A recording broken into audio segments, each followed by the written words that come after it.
I'm Zibby Owens, and you're listening to the award-winning podcast, Moms Don't Have Time to Read Books. Please sign up for my newsletter at zibbyowens.com for updates on podcast guests and lots of live events. Today's podcast has been sponsored by Libro.fm audiobooks. Libro, Libro.fm, lets you purchase audiobooks directly from your favorite local bookstore. You can pick from more than 150,000 audiobooks, including New York Times bestsellers and recommendations from booksellers around the country. With Libro FM, you'll get the same audiobooks at the same price as the largest audiobook company out there, but you'll be part of a much different story, one that supports community. If you're new to audiobooks, they're the perfect way to get more books into your busy life. Listen during your commute, while doing chores, walking the dog, or just relaxing at home. All you need is a smartphone and the free Libro.fm app. If you already love audiobooks and don't know what to listen to next, check out the recommendations and curated lists from people like me who know books best, and also from local booksellers. You can go on Libro.fm playlists and look at the Moms Don't Have Time to Read Books playlist and go from there. If you enter code ZIBBY, Z-I-B-B-Y, at checkout, you'll get 3 audiobooks for the price of 1. So please check it out, Z-I-B-B-Y, 3 audiobooks for the price of 1. I'm here today with Joanna Guest, who's the author of Folded Wisdom, Notes from Dad on Life, Love, and Growing Up. A graduate of the University of Arizona with a master's in public policy from Georgetown University, Joanna left her career in politics to write this book. She currently lives in New York. Welcome, Joanna. Thanks for coming on Moms Don't Have Time to Read Books. Thank you so much for having me. This is so much fun. I know. Can you please tell listeners what Folded Wisdom is about? Of course. So Folded Wisdom is a illustrated story. I like to throw in the word illustrated to give people a sense of how much color is in the book. But it's an illustrated story. Did everybody get that? There's a lot of color in this It's illustrated. It's colorful. And it's the story of the morning notes my dad wrote to my brother, Theo, and me every morning before we went to school. So the notes started in 95, not to give our ages or anything, but they started in 1995 when my brother was in preschool and I was in the 2nd grade. Oh my gosh, I'm so old right now. And so sorry. And they continued every morning, every school morning from then until we both graduated from high school. And I think the book is obviously centered around my dad and kind of the story of how he managed to write these notes and what the lessons were inside. But I would be remiss if I didn't shout out the unsung hero of the whole thing, who's truly my mother, who managed to, after all these years, save them somewhere in the house. I think that, you send kids off to school with a piece of paper, and if it's like for the teacher, you still don't think that they're going to get it to them. And you certainly don't think that a piece of paper folded up in a lunchbox is going to make it home. But make it home they did. And they were in our backpacks and our pockets. And my mom sifted them all out. And somehow, I think my back of the envelope math says that he probably wrote us 4,800 notes. And we have a little more than 3,500. It's amazing. So it's very wild. And tell me how you decided to make this into a book. So it all started actually in 2009. My dad's best friend from college, Scott, is an artist. He's an illustrator. And he has a good friend who writes or kind of publishes this art magazine called Esopus. And Esopus is very cool. It's no editorializing. There's no ads or anything like that. It's just presenting creative expression. And Scott was talking to Todd one day and was like, hey, I've got this friend, Bob, who writes these morning notes to his kid. And God bless Scott, because I don't think he had ever seen our notes. It's not like my dad was like, hey, Scott, check out this note I wrote to Joanna. This was not a thing that he knew, but he believed in my dad and knew that he was committed to this process and was like, I think that they would be really cool. So Scott asked my dad if we could get a collection of them. And my dad then, of course, had to go through and ask Theo and ask me and ask my mom if we were all okay with it. And I think that I was in Australia at the time. I was studying abroad. And my dad called and was like, so what would you think if a couple of your notes were published? And I was like, my notes? And he was like, yeah. And I was like, well, sure, but do we have any? Are they around? Do you know where they are? And would anybody want to read my notes? And he was like, I don't know, Scott has this idea about it. And so, one thing led to another. We started talking to Theo about it. Theo was still receiving the notes. So I think for him, it was definitely more of a hurdle to get over. And, he talked to my mom and he was like, do you have some? And so the sign off happened, obviously. And next thing I knew, I got this copy of this magazine when I was in college. And I opened it up and there were like notes from 1995 in it. And I was like, where did these notes come from? My parents live in an old house in Brooklyn still with a very precarious basement. And I was like, Mom, like, are these safe? Like you have these somewhere? We don't have like safes in the basement that she's like storing them in. So I was like, where are all these pieces of paper? And she was like, oh, I have them. And so I was like, okay. And so it was a really like surprising moment that we had these notes going back. And I think that was what sparked the fire of hopefully doing something with them someday. But I truthfully thought that I would just digitize them and organize them, and that would kind of be it. And then I would have like peace of mind that they weren't going to get lost in a fire. And then fast forward to 2016, I took a leave of absence from my job and I went out to Nevada and I worked on the presidential election. As people may remember, there was a big election in 2016. And so November 2016 came about and the morning after the election happened. And I met my mom, actually, it was the evening after the election. I met my mom for like 3 bottles of wine at the local bar. And I was trying to figure out what I was going to do next and trying to figure out what I felt was good still in the world. And I was just trying to understand what was happening around me. And I was drinking and I was like, Mom, I just want a note from Dad. Like, I just like need some reassurance that everything's going to be okay. And so I'd kind of say that's what pushed the idea. I over the edge to be like, you know what, if now's not the time, when? So I decided to pack up my life in DC, moved back from Nevada to DC, pack up my life in DC, and I moved into my parents' house. I was like 30, so it was a move. But I moved back in and I started organizing the notes and I started reading them and realizing how much of them had these ideas that were, universal and important and comforting and felt like they were worth sharing. So the book kind of became something that went from a, digitizing project and organizing project to something more. Did you talk to your dad in the aftermath of the election? Did he end up giving you any good advice at the time? It's funny, actually. After the election, he's big on Instagram. Not like he has a big following, but he's like really into it. And he did like a series of drawings after the election of like him processing his thoughts.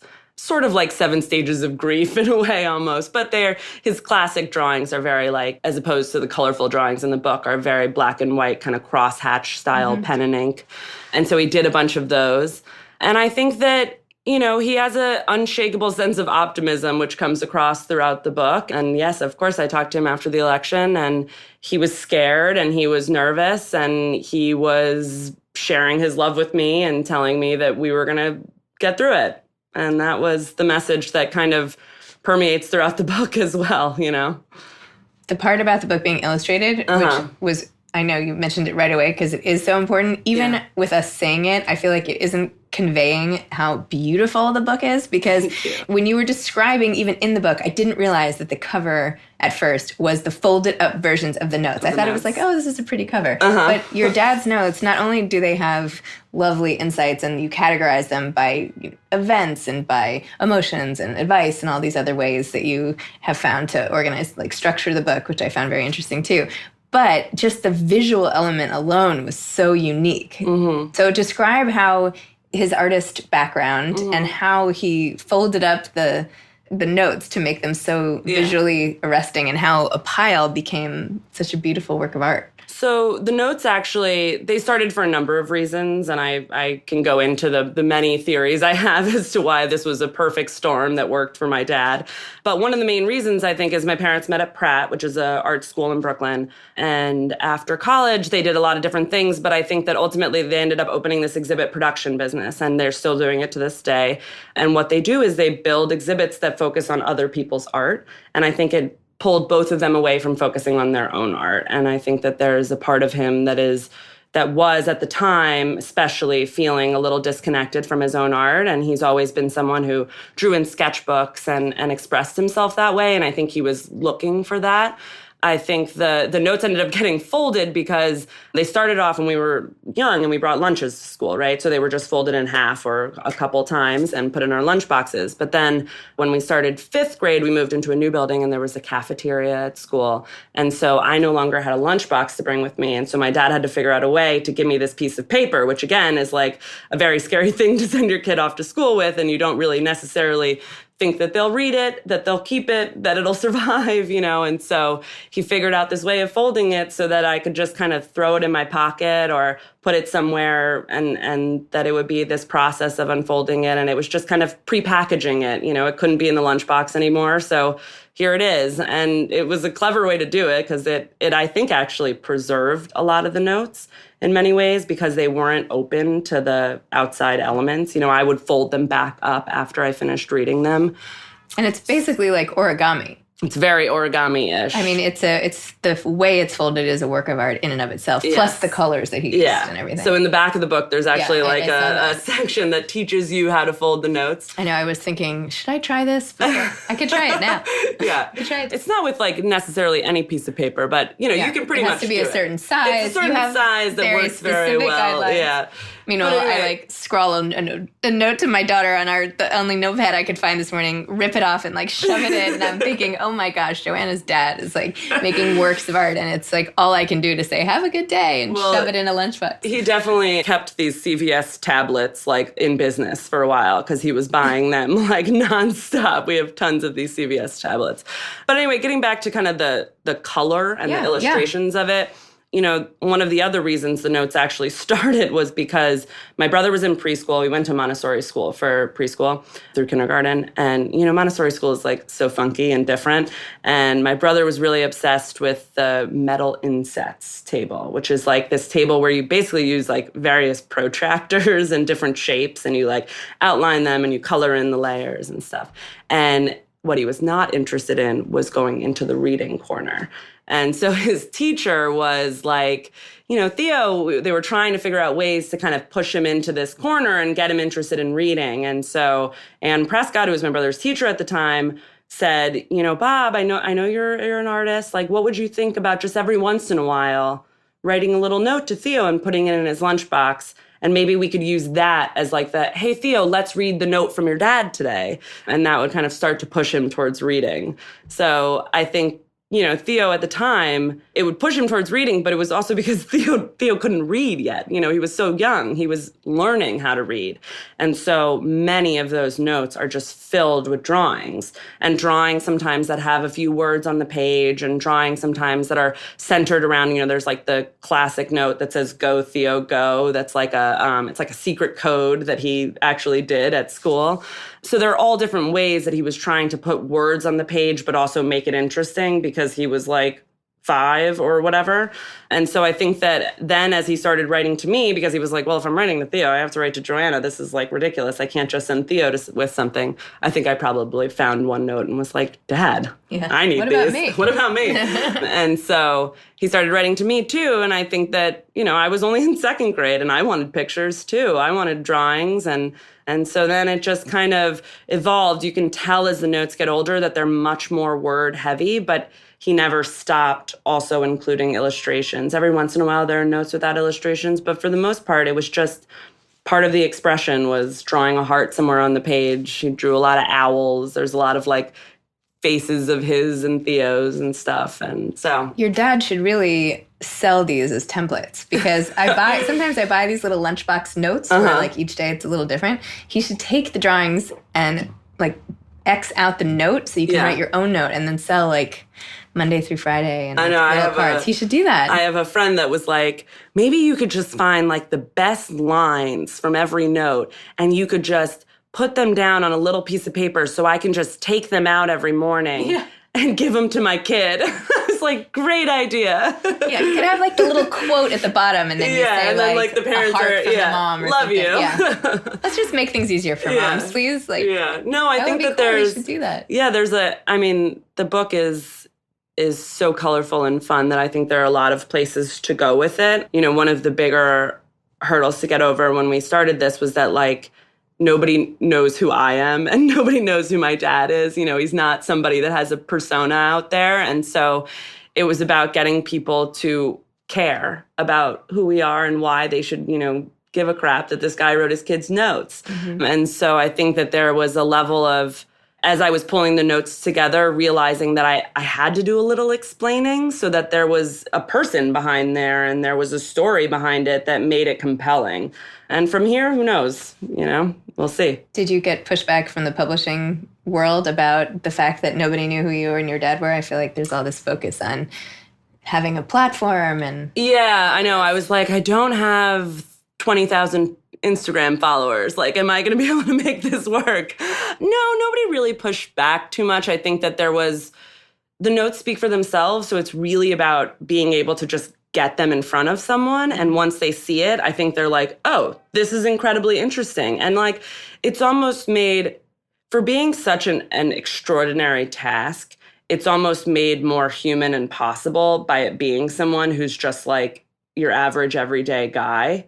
He's above average in my eyes, but like, he's just a guy. And so I think that there's something compelling to me about that.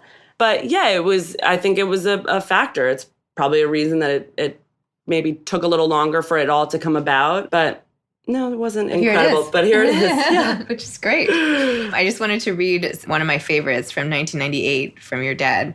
Every day I try to be the kind of guy worthy to be called dad, and when I sometimes fail, I stumble and flail. I'm feeling sad.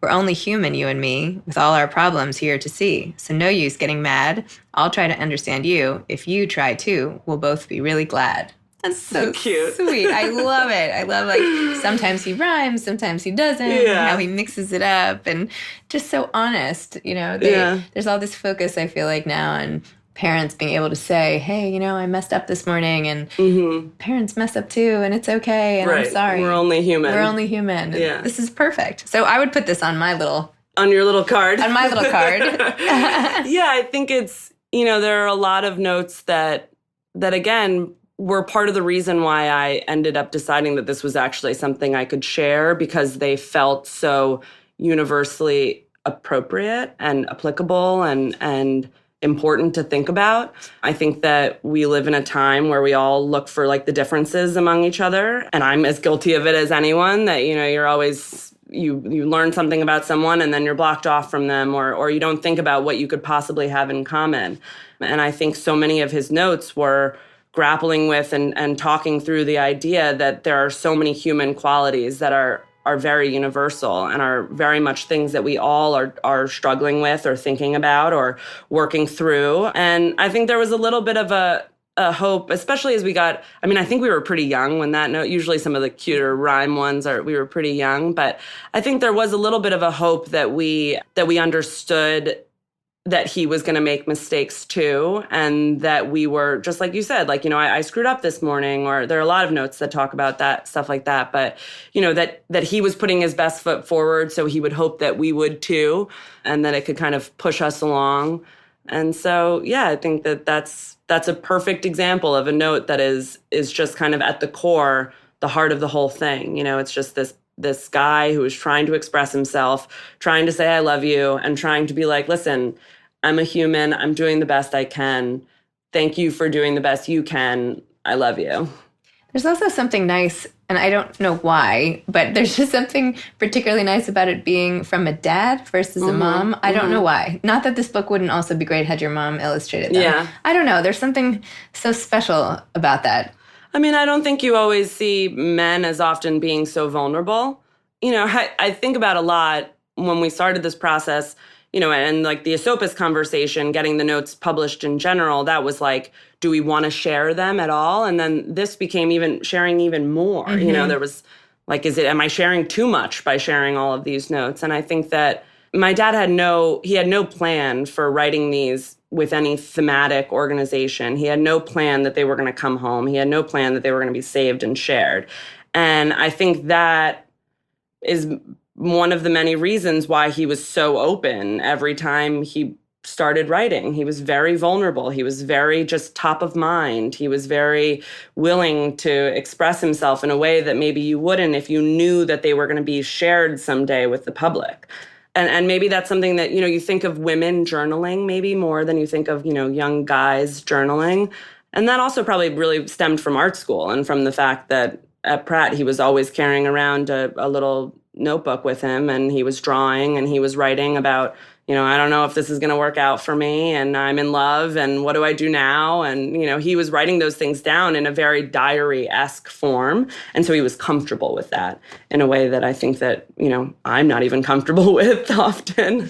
There's also something, I know so much of our communication these days is electronic and we have all these emails, but I don't know about you. For the people who I've loved and who I've lost in my life, the first thing I feel like I do is an inventory of what notes or letters or cards. Yeah. And I frantically stockpile them and make not a shrine of, but I what do I have? What's left of what's evidence, And so there's something about these notes in particular that speaks to that sort of longing for the connection that you can only get with something. I don't go and print out emails from people who have passed away. Do you know what I mean? Yeah. It's not the same. I don't even know where to find them. I don't understand. So it's in the cloud. I don't know. Where are the emails from 1997? I have no idea where they are. But a birthday card that, a dear friend wrote, or my grandmother's letter when she told me I was gaining too much weight, or all these things. I love having them. You want to have them. I want to have them. Yeah. So it's so special he did this, and I think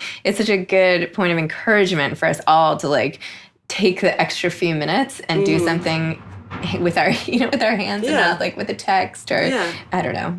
I mean, I cherish, not even people who passed away, but my own parents are alive, and I love finding postcards my dad wrote me when I was at summer camp. And it's just so nice. There's something very sincere about writing on paper. I think I was talking to a friend about how in high school we all knew each other's handwriting because Totally. you knew what you were changing notes with each other or whatever, or you were writing notes to each other in class or anything. I could tell you spot in the lineup all of my best friend from growing up's handwriting.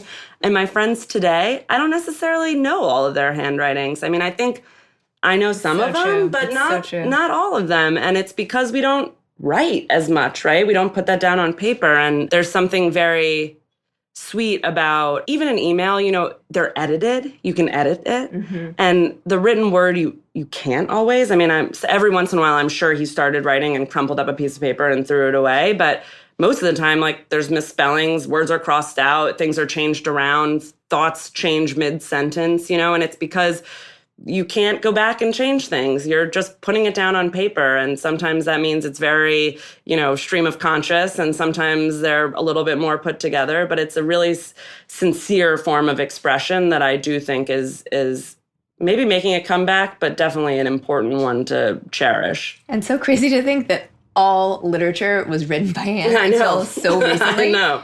I mean, even a typewriter is different because even that you couldn't make as many mistakes right. and whatever. So it's just recently. I wonder if there will be some essay in the future, the effect of modern day computing on literature output. Yeah. I mean, I can't imagine writing this book without a computer and a process like that. And you said you had to involve this whole complicated software system to categorize all the notes and everything. Yeah, it was crazy. One of my dad's friends actually built us a software program that was very specific. I mean, it's not it's not for sale anywhere. It was just for us, and it was very simple, but it allowed me to scan the notes, transcribe them, and then tag them in different ways. Wait, so why is that not a business? It should. I have bags of letters from camp in my closet on the floor. I mean, we should probably be doing it with other things in my life, but for now, I just have the notes in the system. But it's true; it's a very good organizational thing. And now I can open up this program on my computer, and I can type in, weather, or I can type in That's amazing. Tough loss, or I can type in Joanna,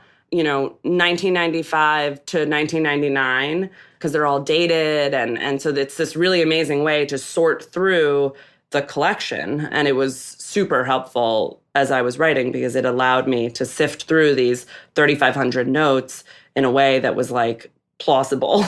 Do you feel that having a dad like this has made you have really high expectations for the type of dad? If you want to have kids, I know you don't have kids yet, but assuming, do you have now escalated expectations that anybody you're with could pull this off? Yes, everyone has to be my dad. No, I think that a lot of times when I would show the book to someone, or if I'm talking to someone about it, they're very focused on the idea that they could never do that. Or sometimes parents are I should have done this. Why didn't I do this? And I think that, again, there's a very specific set of circumstances that led my dad to writing these notes. He is an artist by training. He was comfortable writing on the page. He grew up in a family where he had one conversation he remembered having one-on-one with his own father. My grandfather died when my dad was 23. He had a deep desire to have a relationship with us that was more than that. And he loves the morning. He loves being up before everyone else. He loves having that time to himself and thinking and just being by himself. So he would wake up at 5 a.m. when the rest of us were still asleep. And so he had this time where he was able to reflect. With an alarm clock, or that's when he wakes up? Just wondering. I think that he had I feel like my parents had one of those old alarm clocks that turned on NPR in the morning. So I would sleep through that today, but I think that that's what works for him. So he would wake up like that. Although now I think he pretty much he's a routine guy, wakes up when he wakes up. Whereas I could sleep, if nobody woke me up, I would wake up at noon. I'm just I could sleep the whole day. And so it really worked for him. And it was something that was important for him and became a part of his life and an outlet for him. It was as important for him to write as it was for us to read them. He felt like it was such a big part of his day. And so I don't necessarily have any illusions that anyone I meet is going to be able to do this. My partner currently does not plan on writing notes to our future children. But that said, I think that I value creative communication and I value the willingness to be open and vulnerable. And whether or not that means that you have a tough conversation or you write really amazing birthday notes or you are good at going on long walks and expressing yourself, whatever it takes, I think that it's really important. I'm better, for instance, I'm more vulnerable if I write myself, mm-hmm. if I'm typing or if I'm writing down things, that is how I'm better at expressing my feelings about any given situation. If I get in a fight, I do way better if I text things down on a note on my phone or something and then have that as a resource to look at. Mm-hmm. Otherwise, I feel sometimes my thoughts get jumbled. And so that's better for me. But other people, they can't do that at all. They're much better just talking and flowing through their ideas, And so, I think that I never shied away from introducing significant others to my parents. It was always something that happened early on because it mattered to me that whoever I was with had a good relationship with them. And, I was check out my cool parents. They're not embarrassing. They're fun. And you should meet them and don't be intimidated by them because they're great. But no, I don't have any expectation that notes are in my future or my husband's future or anything like that. And what's coming next for you? Are you inspired to write another book after doing this? Is this a one and done type of thing? You're going back on the campaign trail? I am not hitting a campaign trail currently. I work in the city. I work for a company called GLG, which is a business-to-business platform that connects professionals who have questions with experts who have the answers. I do comms for them. It's been a really nice return to just a normal job life. For 2 years of my kind of prime age of working, I was at home with my parents writing. And so I'm happy to have health insurance and a 401k again. I have so much hope for this book. I feel it's an evergreen, as they say in the industry. I believe that's the term, type of book. It's not about a specific time it is about a specific time in history, but it's not only applicable to a specific time in history. And so I think it can grow, and I look forward to watching it grow. It's coming out, actually, I just finished yesterday editing the galley for Folded Wisdom in German, which was a fun process because I don't speak German. So it was really kind of some details here and there. And every once in a while I'd see something that was still in English. I texted my cousins who live in Iowa or who are from Iowa that they kept in English farm in Iowa. And I was no, there's not a specific place called farm in Iowa. My cousins grew up on a farm in Iowa. So you can lowercase that F and probably translate it. But anyway, I edited it. So it's going to come out in German in April. It's going to be called Possenbrot Weichsteiten, I think is the name of the book. Rolls right off the tongue. Just rolls right off the tongue. And so I'm looking forward to watching it grow and seeing what's next. I think that if you asked me 5 years ago, 10 years ago, if I would be on a podcast talking about the notes that my dad wrote, I would say, not a chance. And so life has been unpredictable and exciting. And I'm, I have no idea what's to come. Do you have any advice to aspiring authors? Well, as someone who never expected to be an author, I remember I was talking when I first met with the publisher who runs Celadon, which is the publishing house that did the book. She was like, "Have you ever written anything before?" And I was like, "Well, in college I had to write a thesis, and in grad school I also had to write a thesis. They were pretty long, like they were like 50 pages or something, but that was kind of like it." And so, I don't know, I feel like I'm in no place to really give advice to anyone because I didn't go to school for this, and I didn't, I don't have any background in it. But I remember when I was writing my thesis in grad school, thinking that the most important, after having, remembered my experience in undergrad, that the most important thing was to write something that like I wasn't going to be bored by. Because if I got bored with the topic, then I was going to be like totally screwed, right? Like there was going to be no way to get through the process. And so I remember thinking like, I just have to come up with something that like will keep my interest, because there's going to inevitably be parts of this process that really suck.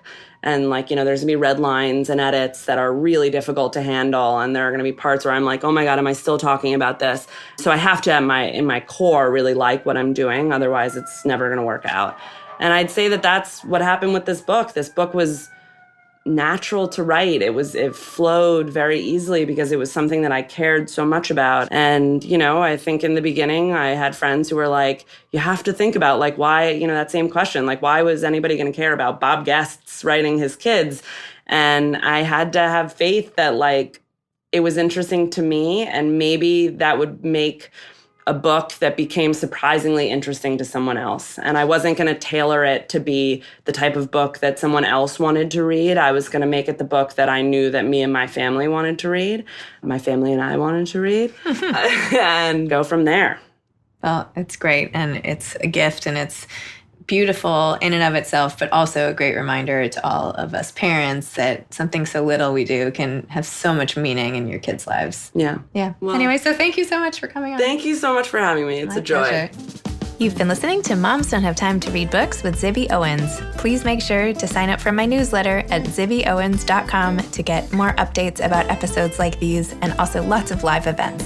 Thanks to Libro FM for sponsoring today's episode. Remember to go to Libro FM, libro.fm, to get your next audiobook, support a local bookseller, and enter code Zibby for 3 audiobooks for the price of 1. You can follow me on Instagram at Moms Don't Have Time to Read Books. Thanks so much to Steve and Ryan at Texture Sound for the sound editing. And thank you to Morning Moon Productions for providing this fantastic intro and outro music.